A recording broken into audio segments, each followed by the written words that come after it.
buckle up, because it is search engine optimization, and unless you have a very strong understanding of how to increase your rankings in the search pages, your post will get buried. And I've seen many of your posts getting buried.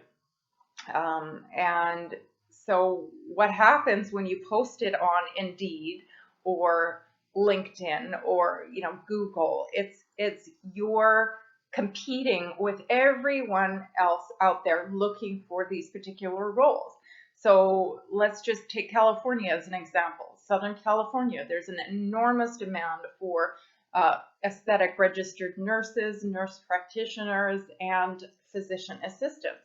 So if you're putting an ad out there that is pretty much verbatim what the practice down the street is looking for, then that's not differentiating yourself. There's no branding involved in that exercise. You're not leveraging what you have in order to expand what you're doing.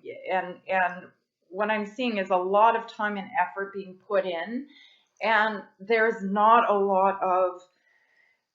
lot of strategic planning involved in that, and consequently the results are abysmal. Some of these practices are just spinning their wheels, and I am, I'm not about that. I'm a small business owner myself, and so every single action that you take has to be meaningful and have an impact.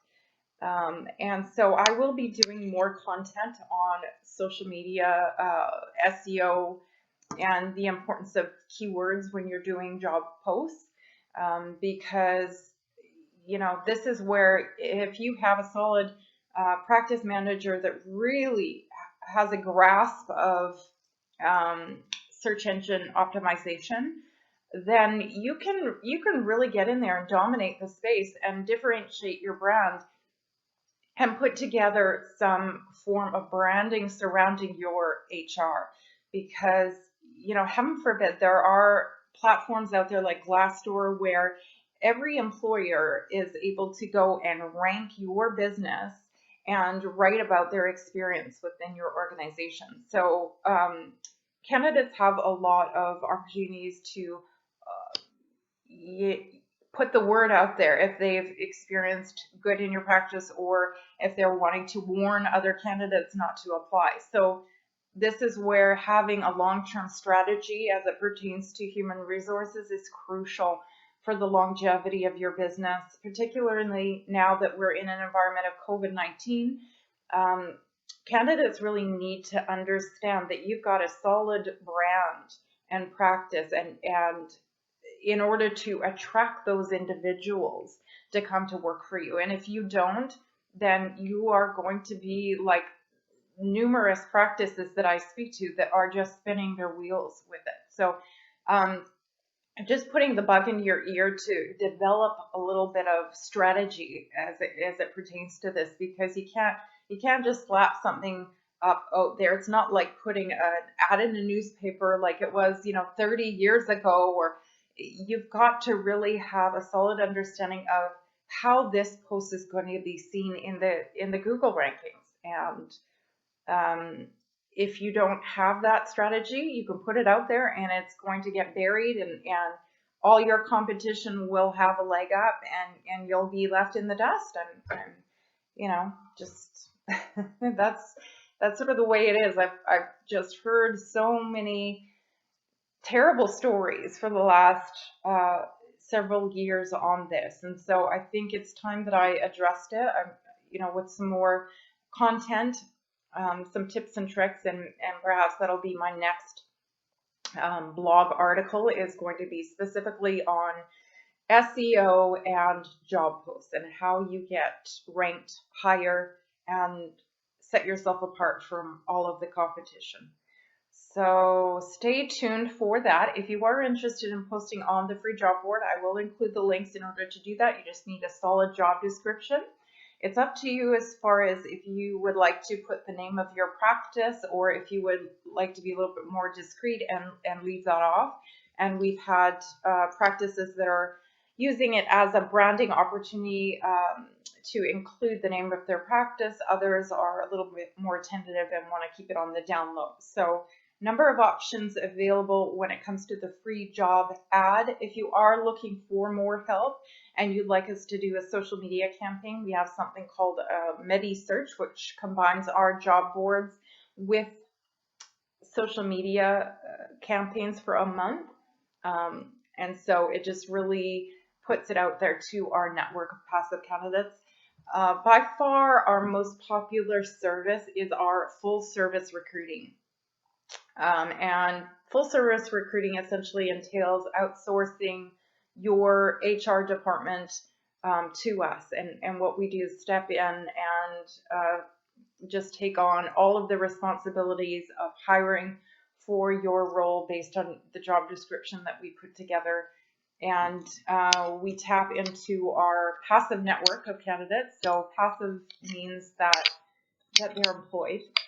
So 80% of the candidates that are in this space are employed. Their skills are valuable. They're not sitting at home twiddling their thumbs unless they really want to be. And so with that in mind, we go out and we pound the pavement. We reach out to every single individual in our network. And depending on the geographic location, we've got anywhere from hundreds of candidates to thousands of candidates in a market. And, approach them and position your job. And just, as a third party, we're able to sort of position your brand to the candidate in a way that perhaps you couldn't do on your own. And so that is a very popular service. It does come with guarantees. It is a little bit more on the pricey side. So if you haven't allotted a budget to your HR, I really suggest you do that if you are in this field of work, because it tends to be a bit of a revolving door, and it has for the decades that I've worked in this space. And it's simply because we're competing with primary care industry. Nurses are vacillating between hospital setting and occasionally, sometimes part-time here or there at a few different med spas as injectors and laser nurses. And there's a lot of competition. And so, with that, it just is all the more important to understand your brand and be able to position that in a market that, these individuals are in very high demand. And so you want to have an understanding of how to attract and retain these people to your practice, because it's a service-based industry that we are in, and robots haven't stepped in and taken over the aesthetic space. Perhaps someday I will be getting IPLs by a robot, but until then, we are focused on looking for individuals that match not only skill set, but the soft skills involved in this line of work. So there are clients of ours that have some very high-end clientele that fly from all around the world, that are royalty, that work in film and entertainment.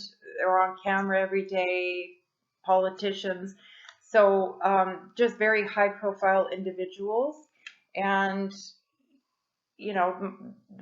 the majority of practices are small businesses, and they're servicing their local environments. We've had med spas up in Northwest Territories that have been clients. So it's quite interesting where you see med spas cropping up. But when there is that level of service required, so it's a concierge style of medicine that we're offering people, the expectations are fairly enormous, as we all know. And so setting those expectations with your clients is important. Likewise, it's also important to set expectations as it pertains to HR and really have a solid job description, really nail the SEO when you're putting out job posts, and differentiate yourself, because there's an enormous amount of competition. coming into this space, particularly now. We've got ER physicians coming in, internists, radiologists, you name it, and people want to be in this space because they feel like, it is a lucrative industry.